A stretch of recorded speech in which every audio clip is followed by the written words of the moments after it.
Bonjour Charlotte. Super. Et coucou. Bonjour tout le monde. Bonsoir, pardon. Eh bien oui, du coup, il est 21h, longue journée, du coup, j'imagine pour toi. Ravie de te voir ici. Un grand merci d'avoir accepté l'invitation pour témoigner, partager ton parcours, etc.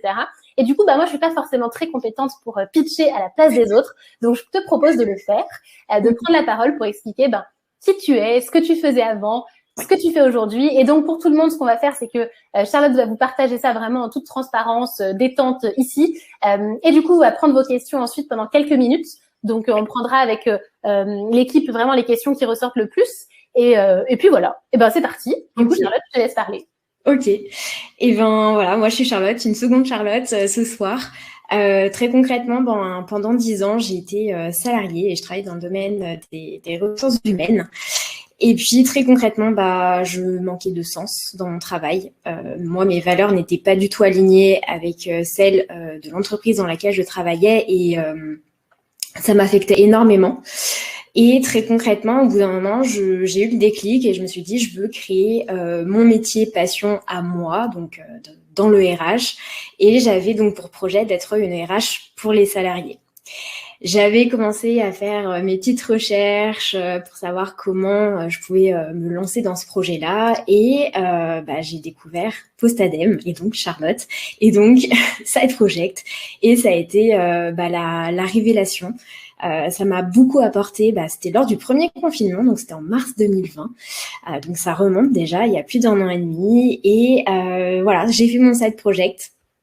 Donc de mars, même avant, puisque Charlotte me suivait avant, comme elle l'expliquait, donc depuis janvier 2020 jusqu'à décembre 2020, j'étais en side project et donc depuis le 1er janvier 2021, je me suis lancée à 100% dans l'aventure et donc aujourd'hui, je suis entrepreneur, je suis chef d'entreprise et donc j'ai créé mon entreprise qui s'appelle donc My Pocket RH où je suis formatrice en ressources humaines et en paye. Voilà. Super, résumé. Alors, comment tu veux fonctionner? Est-ce que tu veux raconter un peu les étapes? Est-ce que on fonctionne en question-réponse? Ça peut peut-être être pas mal que tu nous racontes vraiment dans quel état d'esprit tu as commencé. Peut-être, tu vois, les peurs, les freins que tu avais pour te lancer. Et justement, la fameuse stratégie des petits pas.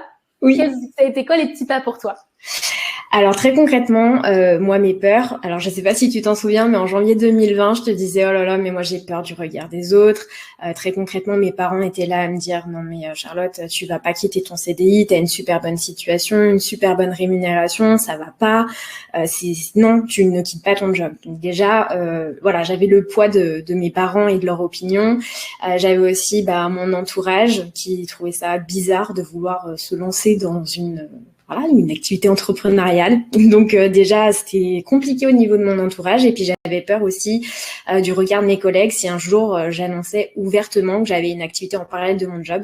Donc vraiment, c'est cette peur du regard des autres qui m'a bouffé de l'intérieur, en parlant poliment. J'avais aussi la peur d'échouer, forcément, parce que je me disais, est-ce que je vais réussir à travailler sur ce projet-là? Est-ce que je vais réussir à trouver du temps? Est-ce que je vais réussir... malgré le fait que j'ai pas toutes les compétences comme on peut voir sur internet, tous les infopreneurs qui ont des compétences extraordinaires en communication, en marketing, etc. Je me suis dit ça risque de coincer. Et puis je m'étais surtout dit, imaginons mon projet ne fonctionne pas, c'est la honte. Voilà.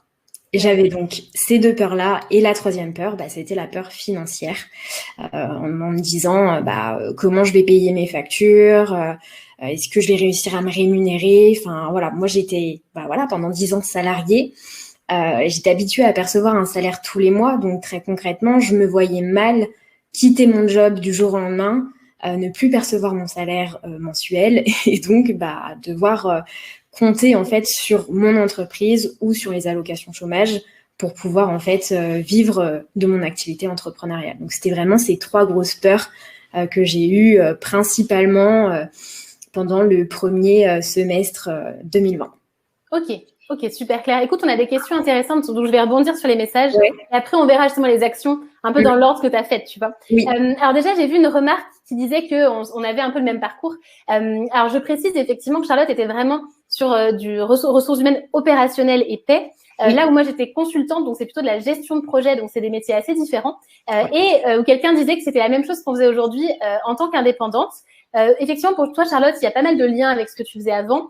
Dans mon cas, mes activités et les compétences que je dois développer n'ont rien à voir avec ce que je faisais en tant que consultante, même si on peut avoir l'impression que ça ressemble. Parce que du coup, moi, c'est beaucoup de création de contenu, beaucoup de marketing, de gestion d'équipe, etc. Et c'est des choses que j'avais pas du tout dans mon emploi. Et vous verrez dans les autres témoignages qu'on aura aussi, il y en a sur le site de Postadem, si vous avez des gens qui ont fait un changement complètement radical. D'ailleurs, mercredi, ce sera intéressant de voir ça aussi avec Elodie. Et on peut se lancer. On vous donnera, je pense, peut-être par email, je vous enverrai d'autres exemples de changements très radicaux. Mais en tout cas, je dis ça pour pas que vous preniez comme, on va dire, schéma récurrent qu'il faut forcément faire la même chose en tant qu'indépendant. C'est même d'ailleurs une majorité de gens qui changent complètement d'activité. Voilà, je précise ça. Je regarde les questions qui te sont posées avant qu'on passe aux étapes par lesquelles tu t'es lancée. On a les mêmes parents. Le nom de l'entreprise. Alors, à quel âge tu t'es lancée, toi, du coup, Charlotte? Alors, très concrètement, je me suis lancée à 100%. Donc là, en début d'année, j'avais donc 30 ans. Et mon projet a vu le jour donc il y a 2 ans. Ouais, c'est ça, plus de 2 ans. Donc, j'avais 28 ans. Ok, merci. C'est intéressant aussi parce que cette semaine, je pense notamment à François qu'on aura vendredi et qui lui s'est lancé à 45 ans. Donc voilà, on aura des profils assez différents là-dessus. Il y a une question de Florence. Je prends encore 2-3 petites questions avant qu'on revienne aux étapes parce que tu parlais de rémunération et de la peur financière. Donc autant mettre les pieds dans le plat. Est-ce que tu as pu te rémunérer à hauteur de ce que tu voulais et comment tu as passé un peu ces étapes financièrement pour te sentir en sécurité? Alors au niveau des étapes, très concrètement, moi ce que j'ai fait, et c'est ce qu'on a appris dans Side Project, c'est de faire le budget dont on a besoin chaque mois pour pouvoir très concrètement payer ses factures et puis pouvoir vivre, c'est-à-dire des loisirs, des restaurants, le sport, etc. Donc déjà j'ai fait ce budget-là. Ensuite, ce que j'ai fait, c'est que j'ai calculé mes allocations chômage. Je me suis dit, voilà, imaginons, je décide de me lancer à 100% dans mon projet et que je souhaite quand même avoir ce petit filet de sécurité grâce au chômage avant de déclencher un chiffre d'affaires qui me permet, moi, de me rémunérer avec mon activité entrepreneuriale. Très concrètement, voilà, ça m'a permis de me rassurer, de savoir de combien je pouvais bénéficier de la part de Pôle emploi.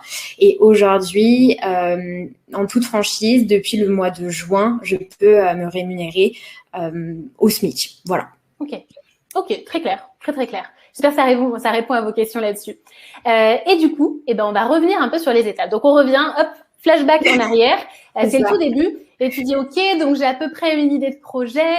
Qu'est-ce que tu as commencé à faire? Ça a été quoi vraiment ces petits pas que tu as fait?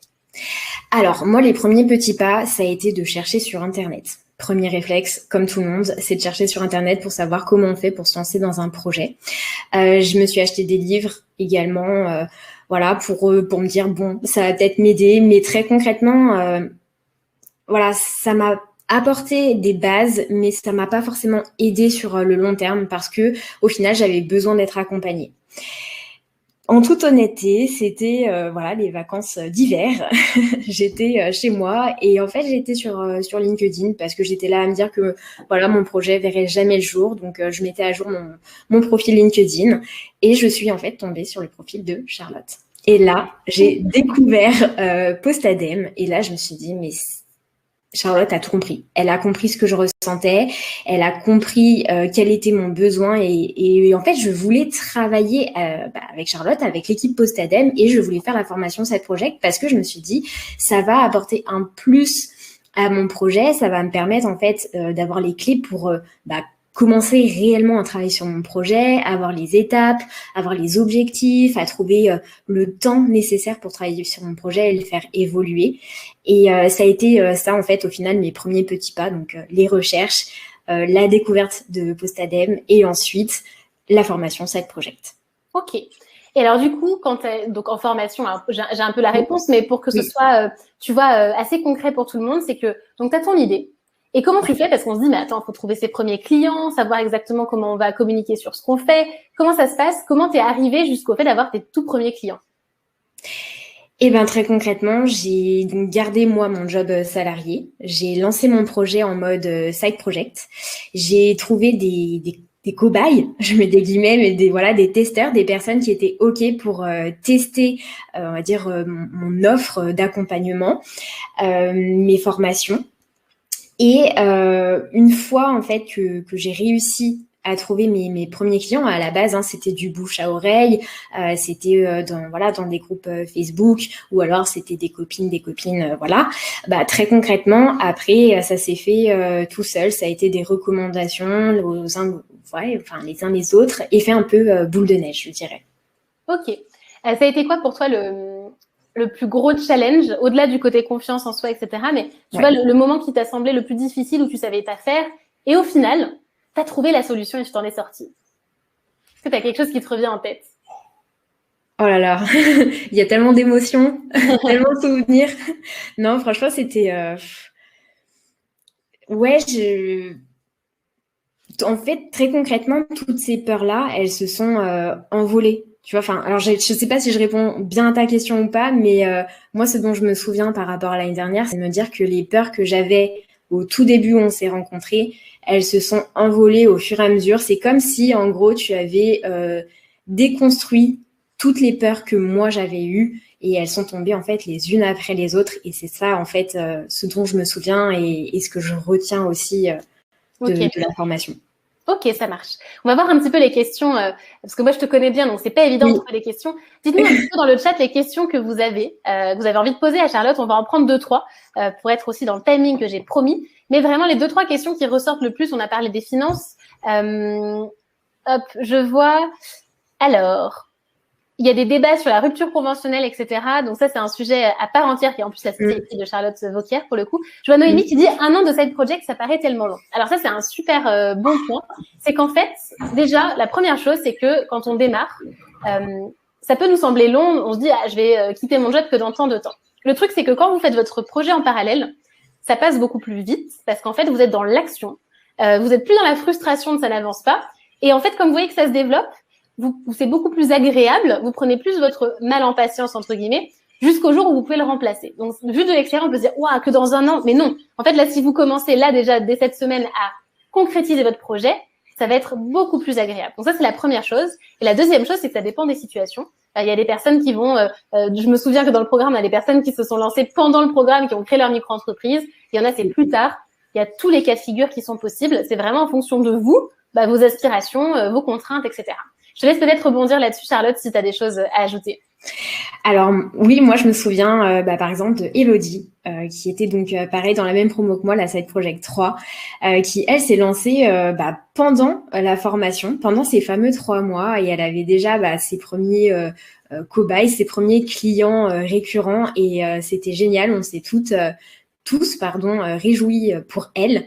Et voilà, il y a certaines personnes qui ont mis plus de temps. Moi, par exemple, j'ai mis plus de temps parce que j'avais ce manque de confiance en moi et en mon projet. J'avais peur, comme je l'ai dit tout à l'heure, la peur du regard des autres, la peur d'échouer. Et tant que ces peurs sont là, c'est clair qu'on passe pas de l'autre côté de la barrière, on va dire. Donc c'était vraiment le temps que ces peurs s'apaisent, et qu'elles éclatent petit à petit comme des pop-up. Voilà. Et petit à petit, je me suis dit, c'est bon, je me sens prête, j'ai testé mon projet, c'est maintenant, et j'y suis allée, et j'ai aucun regret. Ok, super. Je vois dans les questions, il y a pas mal de choses autour de comment quitter son job, clause d'exclusivité, etc. Alors ça, c'est un sujet à part entière qu'on n'aura clairement pas le temps de traiter ce soir. Pour le coup, Charlotte, parce que du coup, on se connaît bien, oui. Elle a fait une formation pour Postadem sur le sujet pour quitter son job. Et ça, on en parlera la semaine prochaine parce que c'est quelque chose qui vous sera proposé. Mais là, c'est quelque chose qu'on n'aura pas le temps de traiter ici. La seule chose que j'ai envie de vous dire, c'est ne vous empêchez pas de commencer à tester votre projet à cause de ça, parce qu'en fait, vous pouvez aussi commencer à lancer des choses et à tester des choses sans qu'il y ait une activité économique. Notamment, vous pouvez, je sais pas moi, par exemple, si vous avez prévu de communiquer sur votre activité grâce à du contenu, ou de faire des vidéos, ou d'avoir déjà des échanges avec de futurs clients, ça ne veut pas dire que vous devez facturer maintenant et avoir une entreprise qui est créée vraiment dans le pire du pire des cas. Donc là, je rentrerai pas dans le détail administratif, juridique, parce que c'est pas l'objet ce soir, mais il faut pas que ce soit ça qui vous freine, parce qu'on a plein de cas, et Manon vous le dit aussi dans le chat, de personnes qui ont pu se lancer alors qu'elles étaient fonctionnaires, alors que ceci, cela. Charlotte, je sais pas si tu veux compléter là-dessus sans faire un exposé là-dessus, mais peut-être de fois où on pense qu'on peut rien faire et du coup on fait rien du tout, alors qu'on aurait pu avancer. Et ben très concrètement, ça a été mon cas. J'aurais pu me lancer bien plus tôt, mais pareil, enfin, j'ai été bloquée par rapport donc à mon contrat, par rapport à mes peurs, par rapport en fait aux autres, parce que je me comparais aussi beaucoup aux autres. Et finalement, en fait, il faut simplement se dire qu'on est voilà, qu'on est nous-mêmes, qu'on est humain, qu'on avance à notre rythme en fonction de nous, de nos peurs, de nos aspirations et je pense qu'il ne faut pas se mettre la rate au courbouillon, comme on dit. Encore une petite expression. On aime bien ça ce soir. Ça marche. J'ai une question de Sarah qui te demande comment est-ce que tu trouves tes clients de manière stable? Eh ben, très concrètement, à aujourd'hui, je ne fais aucune prospection. C'est du bouche à oreille. Réponse claire, précise, efficace. Ouais. Exactement.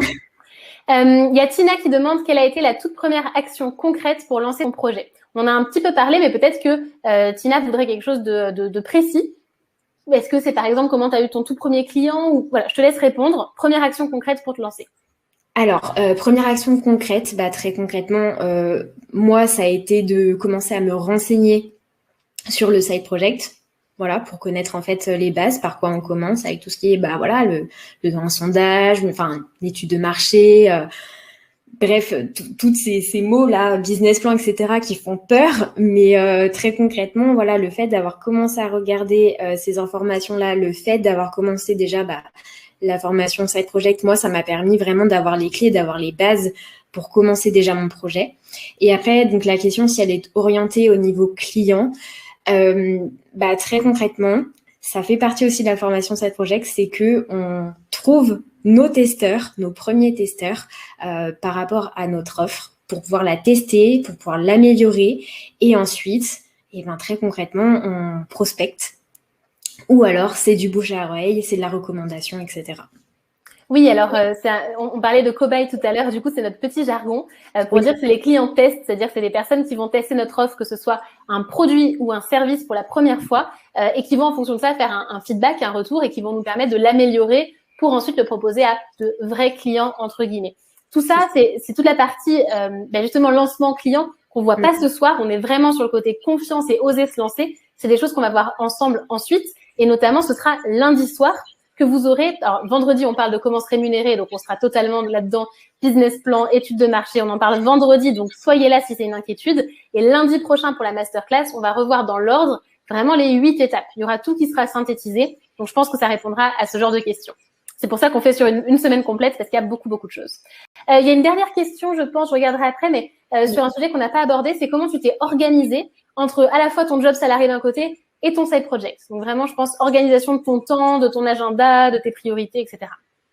Alors là, très concrètement, moi, ce qui s'est passé, c'est que quand j'ai commencé la formation Side Project, c'est tombé donc en plein confinement. Le premier confinement, personne ne l'a oublié, c'était au mois de mars 2020. Donc très concrètement, moi, j'étais à 100% en télétravail. Je bossais plus de 39 heures par semaine parce que voilà, côté RH Pay, bah, malheureusement, heureusement, on n'avait pas d'activité partielle. Donc, je faisais 9h, 18h de boulot tous les jours. Ensuite, c'était, on va dire, ma petite pause voilà, pour me promener dehors dans le temps qui était accordé. Je mangeais et ensuite, de 21h à 22h, voire 23h, c'était mon temps consacré à mon side project et c'était comme ça, donc tous les soirs. Okay. Le week-end, si j'avais envie de travailler, je travaillais, mais je faisais en sorte, comme disait Charlotte tout à l'heure, de faire mes petits pas un peu tous les jours pour vraiment être sûre d'avancer sur mon projet. Ok, super, très clair. Ça, on va en parler aussi lundi soir. Je vous fais du teasing parce qu'on verra. Ça a été structuré d'une certaine façon, pas pour rien. Et on verra justement comment s'organiser parce que, bah oui, on a un job à plein temps, on peut avoir une famille, etc. On a des personnes pendant le premier ou le deuxième confinement, j'ai un petit doute, je pense à 2 en particulier, qui se sont lancés en side project avec le programme, qui ont suivi tout ça, en étant en télétravail avec des enfants à la maison. Et qui l'ont fait. Donc, c'est possible. C'est possible. Oui, je me souviens. Je regarde. Ah, une question de Florence. Est-ce que ton projet, il a évolué ou c'est la même idée que tu avais au début? C'est la même idée que j'avais au début. Très concrètement, l'idée que j'ai eue en juin 2019, c'est devenu mon side project et aujourd'hui, c'est devenu mon entreprise. Ok, super. Je vois aussi une question de Claudia assez précise, mais qui peut être une question qu'on se pose. Et ton identité sur LinkedIn, est-ce que c'est uniquement ton... Alors maintenant, t'es plus dans ce poste-là, mais est-ce que c'était uniquement ton poste actuel ou est-ce qu'il y avait ton nouveau projet? Comment tu as communiqué au début quand tu étais en parallèle sur les deux? Alors, quand j'étais en parallèle sur les deux, non, j'ai pas communiqué dessus sur LinkedIn. J'avais mon ancien intitulé de poste qui était chargé des ressources humaines. Vu que j'étais encore en période de projet et que je m'étais pas lancée à 100% dans mon projet, très concrètement, voilà, j'avais gardé mon intitulé de poste de base. Et une fois que je me suis lancée à 100% dans mon projet, qui est donc devenu mon entreprise, là, j'ai changé mon intitulé de poste. Ok. Et je vois qu'il y a deux questions qui rebondissent un petit peu là-dessus. C'est est-ce que du coup ton employeur était au courant et à quel moment tu as pu te dire allez maintenant je me lance à 100%, c'est plus un side project, c'est à plein temps. Alors oui, mon employeur était au courant parce que je vais pas m'étaler dessus, mais Charlotte sait que c'est quelque chose qui est donc dans le kit RH, la fameuse formation qu'on a faite ensemble cet été avec Charlotte. Oui, il faut regarder les clauses qu'on a dans son contrat de travail parce qu'on peut pas avoir un side project comme ça, comme on le souhaite. Donc très concrètement, oui, moi j'ai dû en informer mon employeur parce que je travaillais dessus à peu près 2 heures par jour. Donc très concrètement, j'avais pas le choix. Enfin, moi je voulais concrétiser mon projet, je voulais que ça devienne mon entreprise. Donc je me suis pas laissé le choix que d'informer mon employeur. L'autre question, je ne me souviens plus. Je vais juste rebondir sur ce que tu as dit aussi pour en rassurer certains, c'est qu'on a aussi beaucoup de gens qui n'en ont pas parlé à l'employeur parce qu'il n'y avait pas encore de facturation, ni rien du tout. Donc rassurez-vous, c'est pas parce que vous voulez commencer à tester votre projet que nécessairement, voilà, c'est un cas particulier où toi tu voulais aussi le faire par souci de transparence parce que tu savais que tu allais te lancer. Mais je vous rassure, c'est même, j'ai envie de dire, une minorité des cas où les gens l'annoncent tant que c'est pas vraiment fait, testé, etc. Donc pas de panique là-dessus. Voilà. Ça, c'est la première chose. Et la deuxième chose, du coup, c'est à quel moment tu as pu te dire, allez, je me lance vraiment à 100% et c'est pas juste un side project. Très concrètement, c'était en septembre l'année dernière, donc c'était il y a 1 an.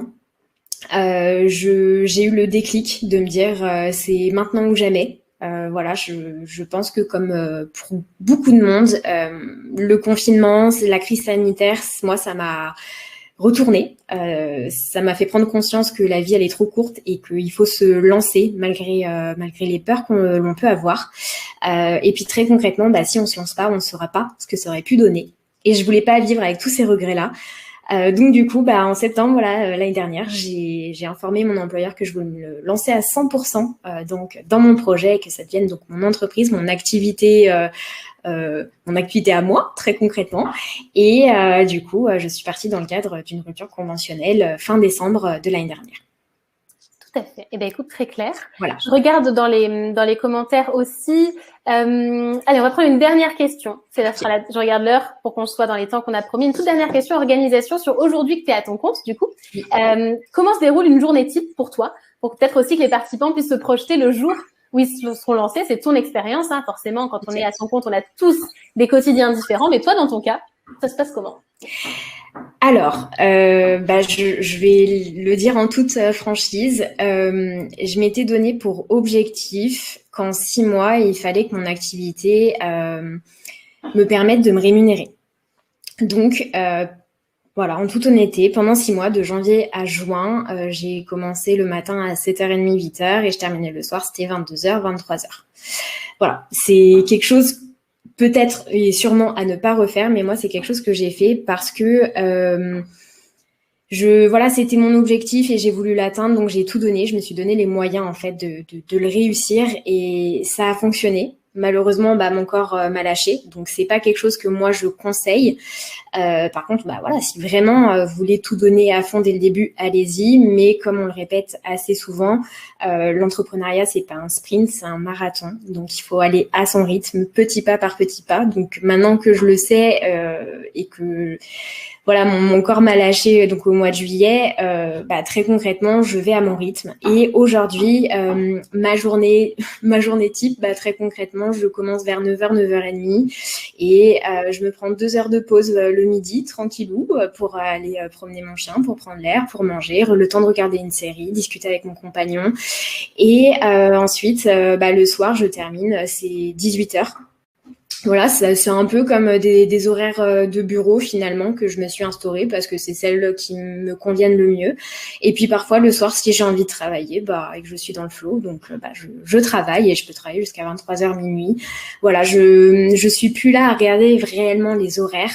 Je suis plus en mode voilà aujourd'hui sur quoi j'ai envie de travailler pour faire avancer mon projet. Tu vois, toujours le fameux petit pas, les 3 big rocks, etc. Voilà, très concrètement, c'est comme ça que je fonctionne aujourd'hui. Merci pour ton partage là-dessus. Je pense qu'on va poser la même question aux autres qu'on aura cette semaine parce que c'est intéressant de voir un petit peu comment ils fonctionnent. Et moi, en t'écoutant, ça me fait sourire parce qu'on est très différentes là-dessus. Et je pense que c'est important d'avoir des retours différents. Donc, on demandera à François, à Elodie aussi cette semaine comment ils s'y prennent. Et pour donner, je suis presque en fait l'extrême inverse de mon côté. Où en fait j'ai des phases de travail. Moi, ça va être surtout l'après-midi. Je suis la plus productive. Donc, en fait, le matin, ça va être des choses beaucoup plus light. Et c'est l'après-midi que je vais faire la grosse productivité. Et en fait, je travaille en moyenne 28 heures par semaine, ce qui est beaucoup moins que ce que je bossais avant dans mon job. Et en fait, comme toi, tu vois, j'ai eu des phases avec des gros pics et je me suis rendu compte, notamment quand je faisais des coachings moi directement, en fait, je bossais énormément et je me suis dit, mais en fait, c'est pas forcément ce que j'ai envie de reproduire. Et ensuite, ça a rebougé et aujourd'hui, c'est à peu près 28 heures par semaine. Et donc, tu vois, c'est vraiment important de se dire comment moi je fonctionne. Donc, vous, ici, bien sûr, qu'est-ce qui fonctionne pour vous? De quoi vous avez envie pour commencer? Comment vous allez vous organiser en parallèle de votre job? Et quel quotidien vous avez envie de vous créer? Par exemple, moi, j'ai des amis entrepreneurs, un petit peu comme toi, tu vois, qui ont des horaires où ils vont reproduire des horaires de travail classiques parce que ça donne un cadre et ils savent qu'ils fonctionnent comme ça. D'autres où c'est l'inverse, certains qui vont voyager en même temps et d'autres pas du tout. Et donc, il y a plein de réalités différentes. Et du coup, c'est une super question et merci pour ta réponse. Et on va creuser un peu, je pense, cette semaine chez tout le monde là-dessus. Ouais, je pense que ça va être super intéressant. En effet, ça permettra à chacun de se rassurer au niveau de l'organisation. Tout à fait. Et aussi, je pense, parce qu'il y a aussi quand on propose des services et quand on propose des produits, je pense notamment à Elodie qui va intervenir mercredi soir, on parlera de ça. Très intéressant. Écoute, ça fait un petit moment qu'on discute, donc je pense que on a vu l'essentiel. Juste pour rebondir sur ce qui a été dit, je vois qu'il y a eu des questions aussi sur l'étude de marché, trouver des clients, etc. Et ça, je vous rassure, on le verra plus tard cette semaine. Là, c'était vraiment la soirée introductive. Donc, je vous rassure, on verra tout ça, notamment la partie financière, ce sera pour vendredi. Mais déjà, je pense que ça vous donne un bon petit aperçu déjà de l'état d'esprit dans lequel être. Dites-nous juste dans le chat, c'est quoi le point clé que vous retenez de l'intervention de Charlotte avant qu'on fasse la conclusion ensemble en 5 minutes, avant de vous libérer. On avait dit 21h45 max, on y sera. Dites-nous juste dans le chat ce que vous retenez de l'intervention de Charlotte. Et peut-être le temps qu'on ait les réponses d'ailleurs, surtout que je crois qu'il y a un petit décalage de quelques secondes, Charlotte. C'est quoi pour toi le mot de la fin ou le conseil de la fin sur lequel tu as envie de terminer cette intervention? Oh là là, tu me prends au dépourvu.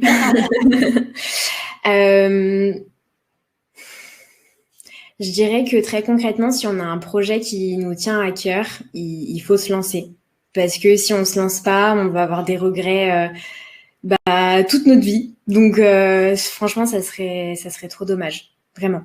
Donc voilà, moi je sais que quand j'ai des amis qui me disent j'aimerais me lancer dans ce projet-là, je sais que très concrètement, je suis la première à les soutenir, à leur dire vas-y, parce que si tu le fais pas, ça serait tellement dommage quoi. Écoute, c'est une très belle conclusion. Franchement, je n'aurais pas fait mieux, donc je crois que on va s'arrêter là-dessus. Écoute, un grand merci Charlotte. On va conclure cette soirée avec les participants. Encore un grand merci.